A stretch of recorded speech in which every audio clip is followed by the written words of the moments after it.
आओ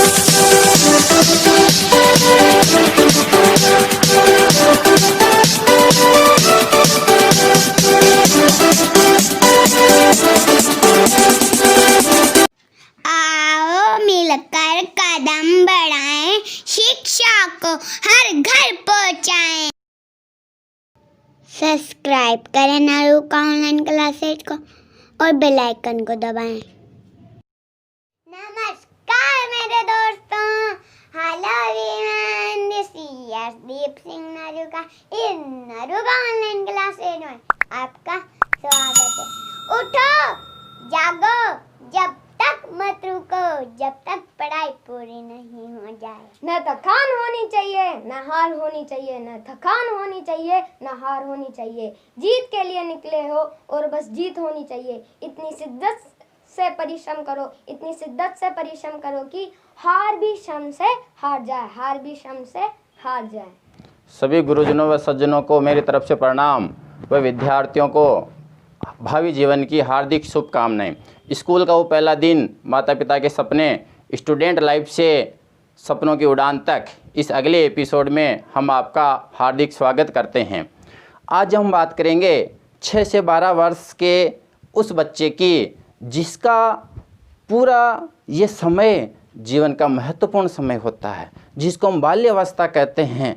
आपको पता होना चाहिए कि यह अवस्था आरंभिक विद्यालय की आयु होता है, फुर्ती की अवस्था होती है, जीवन का अनोखा काल होता है। ये एक ऐसी अवस्था होती है जिसमें बालक में तार्किक चिंतन की भावना होती है, खेल की भावना होती है और ग्रुप में साथ रहने की भावना होती है, और उसका ध्यान अध्ययन पर केंद्रित रखने की क्षमता होती है।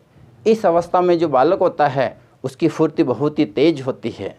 तो अपन को इस अवस्था में बच्चों पे विशेष कुछ बातें ध्यान रखनी चाहिए जो बहुत ही ज़रूरी है उस बच्चे के जीवन के लिए, क्योंकि यह अवस्था ऐसी होती है जहाँ से आगे चल कर के बच्चा अपनी मंजिल को प्राप्त करता है।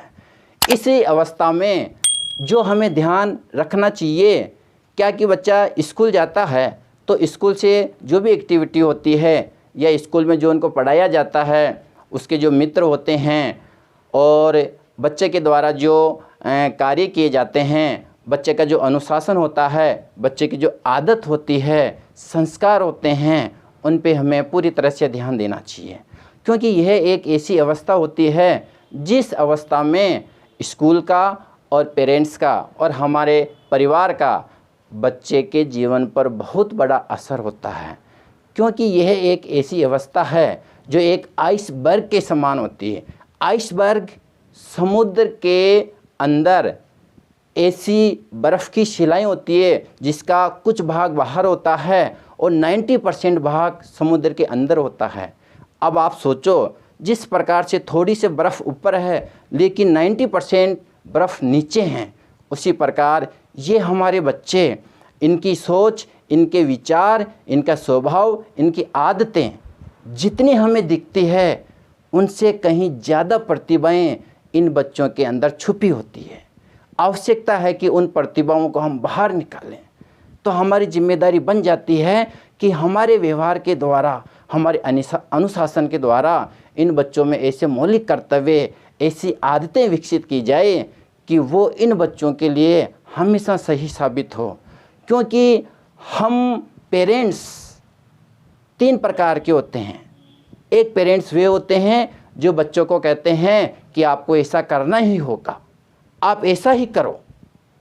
दूसरे पेरेंट्स होते हैं जो बच्चों से कहते हैं कि जैसा तुम्हें जमे वैसा करो, जो तेरी इच्छा हो वो करो। लेकिन तीसरे प्रकार के पेरेंट्स होते हैं जो बच्चों से मिल कर के बात करते हैं कि हम इसे कैसे कर सकते हैं। आप सोचिए, इन तीनों बातों में कितना अंतर है। हमें कैसा बनना है? हमें बनना है जो बच्चों के साथ बैठ के बात करें और किसी भी बात पे विचार करें कि हम इसे कैसे कर सकते हैं।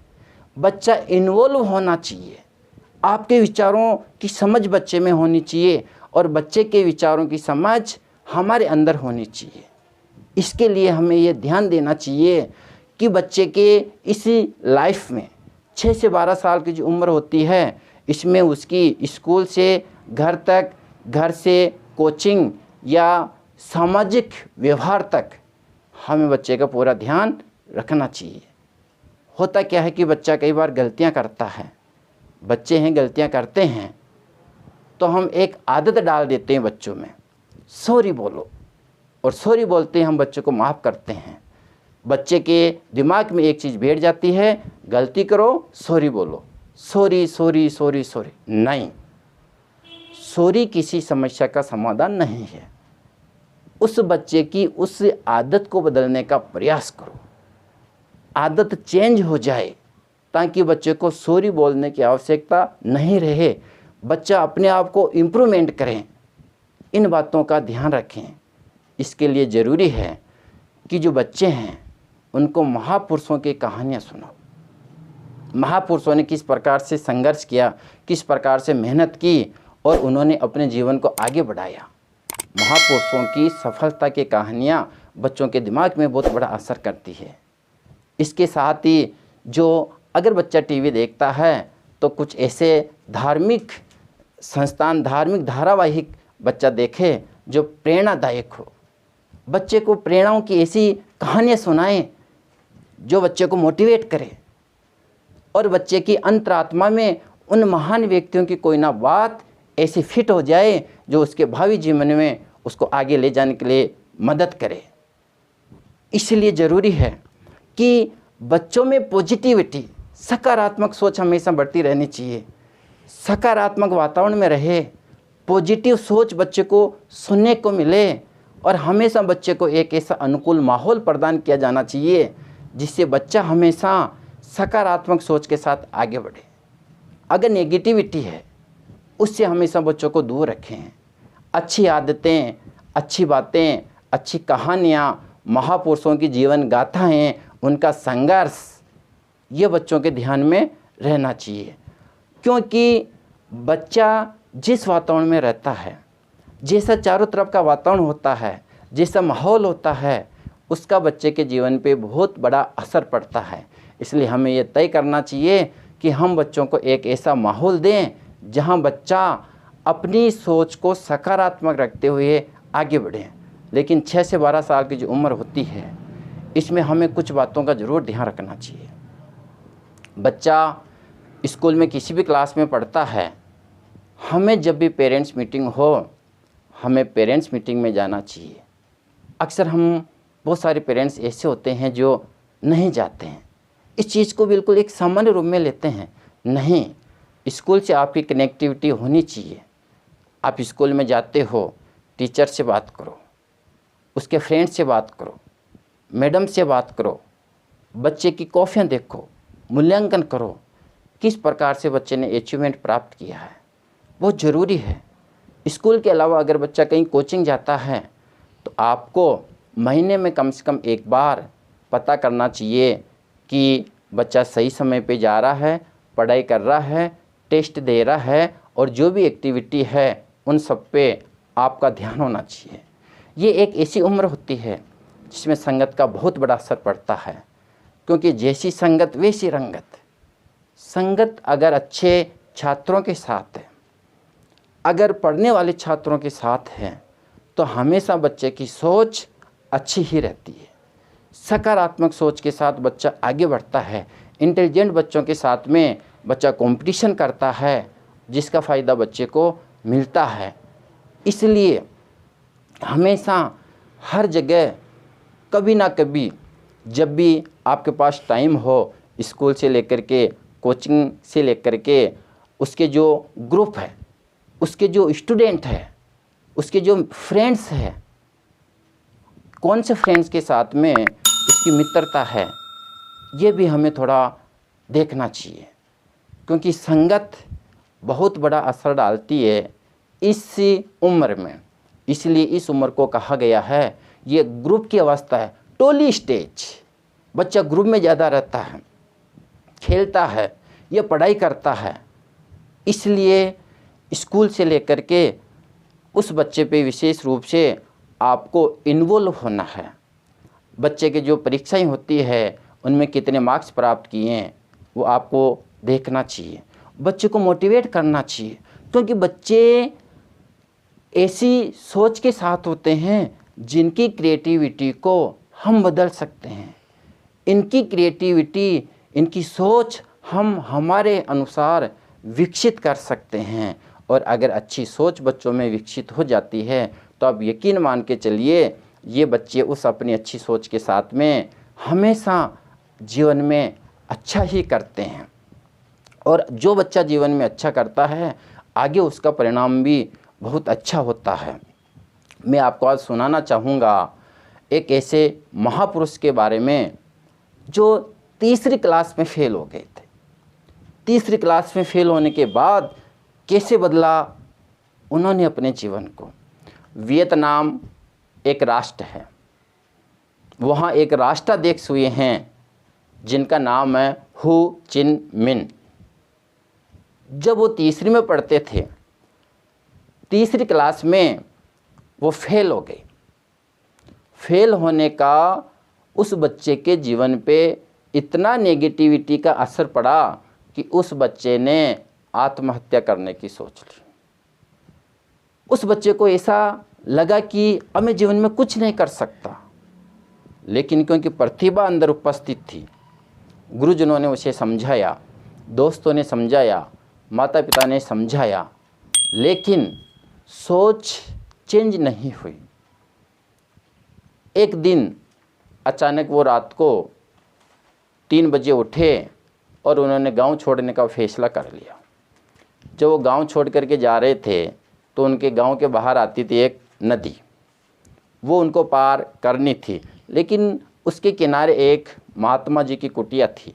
उस कुटिया में एक महात्मा जी बैठे बैठे कुछ गुनगुना रहे थे, और वो गुनगुना रहे थे एक कविता, और कविता एक पानी पे आधारित थी।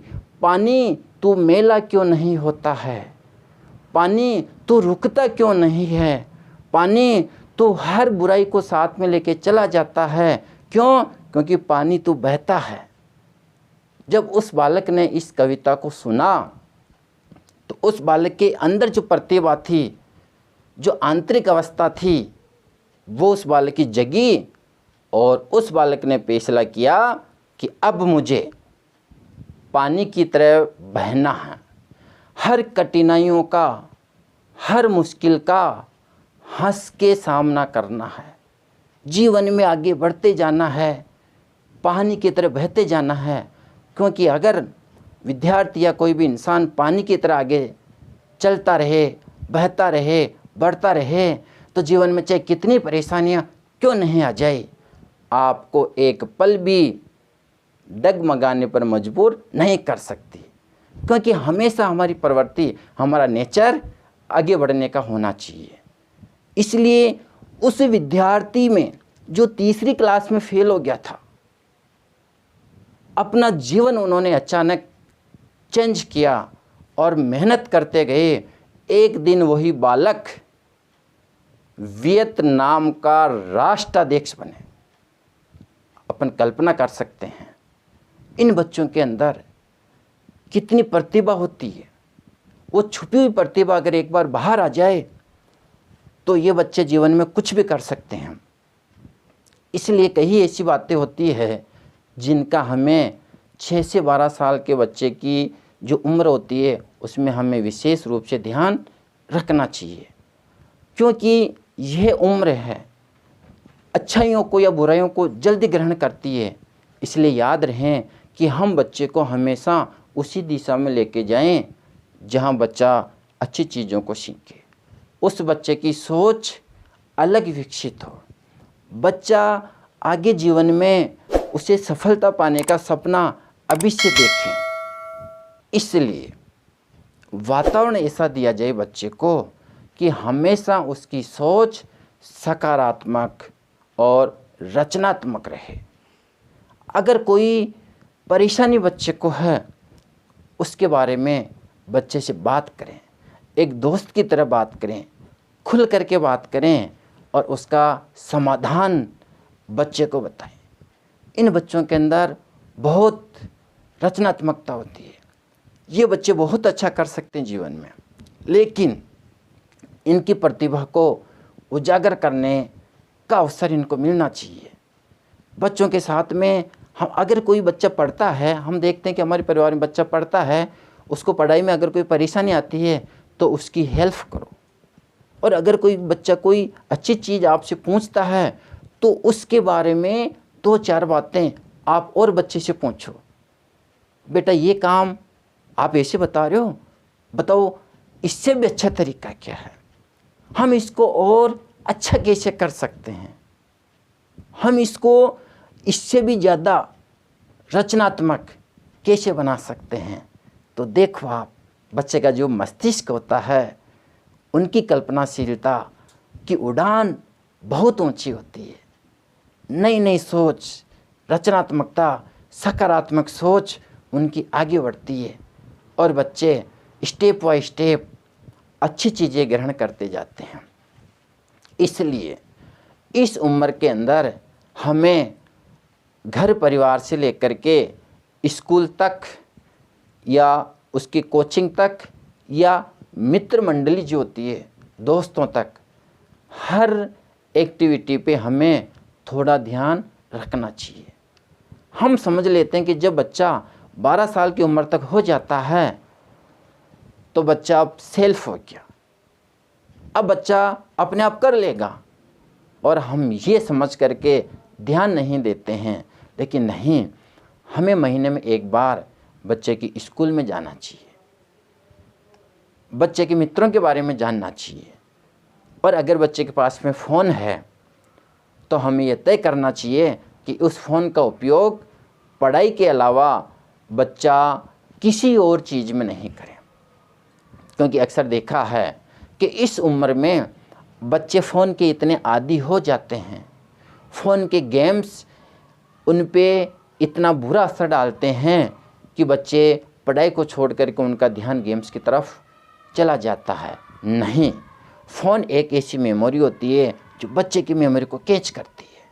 इसलिए बच्चा फ़ोन के अंदर वही चीज़ें देखें, उन्हीं चीज़ों को पढ़ें जो जीवन को आगे बढ़ाएं, और वो अच्छी बात सीखने के साथ अपने जीवन में आगे बढ़ें। इसलिए हमें 6 से 12 साल के बच्चों में ये कुछ ऐसी बातें हैं जिन पे हमको ध्यान देना चाहिए, ताकि बच्चा बहुत अच्छा करके जीवन में आगे बढ़ें और पूरा करें उन सपनों को जो सपने हमने देखे हैं हमारे बच्चों से, जो सपने हमने देखे हैं उस पहले दिन से जब हमारे मम्मी या पापा दुखी मन से हमें उंगली पकड़ के स्कूल में छोड़ के आए थे। इसलिए स्टेप बाय स्टेप बच्चे के जीवन में हमारा बहुत बड़ा योगदान होता है, और अगर हम हमारी जिम्मेदारियों के साथ इन छोटी छोटी बातों का ध्यान रखें तो ये बच्चे प्रतिभा के धनी होते हैं। इनकी प्रतिभाएं बहुत आगे तक जा सकती है और बच्चे में अनुशासन का गुण विकसित हो सकता है। बच्चा शरारती होता है, उद्दंडी होता है, तो हम क्या करते हैं, उसको पीटते हैं। नहीं, कुछ ऐसा करो कि बच्चे में अनुशासन में रहने की आदत सदैव के लिए पड़ जाए। अनुशासन के फ़ायदे बताइए, अनुशासन की कहानियाँ सुनाइए और उस बच्चे की सोच परिवर्तित कीजिए। अगर बच्चे की सोच परिवर्तित हो जाती है तो फिर उस बच्चे में संस्कार, सहनशीलता, अनुशासन, रचनात्मकता, हर चीज़ों का धीरे धीरे विकास होता रहता है। इसलिए हमें यह तय करना चाहिए कि जो बाल्यावस्था 6 से 12 साल की उम्र होती है उसमें जो हमारी जिम्मेदारियां हैं उन पे हम ध्यान दें, और बच्चों के साथ एक पेरेंट्स के नाते एक दोस्त की तरह भी हमें व्यवहार करना चाहिए। खुल के बच्चों के साथ बात करनी चाहिए, खुल के बच्चों के साथ खेलना चाहिए, बच्चों से सलाह लेनी चाहिए। इससे बच्चों को महसूस होता है कि हमारी सृजनशीलता या हमारी सोच का हमारे परिवार पे असर है, और बच्चे नई नई कल्पना के प्रतीक होते हैं और उन कल्पनाओं को साकार करने की बच्चों के अंदर प्रतिभाएं होती है। इसलिए ये प्रतिभाएं आगे बढ़े, इनको एक बहुत अच्छा माहौल मिले और बच्चे उस सपने को पूरा कर सकें जो सपने हमने इन बच्चों से सजोए हैं या हमने इन बच्चों के लिए देख रखे हैं। इसलिए मुझे विश्वास है कि ये बातें हमारे और हमारे बच्चों के जीवन में बहुत बड़ा अंतर ला सकती है, एक सृजनशीलता का पौधा खड़ा कर सकती है जो आगे जा कर के जीवन में बहुत ही लाभदायक होते हैं। आओ मिलकर कदम बढ़ाएं, शिक्षा को हर घर पहुंचाएं।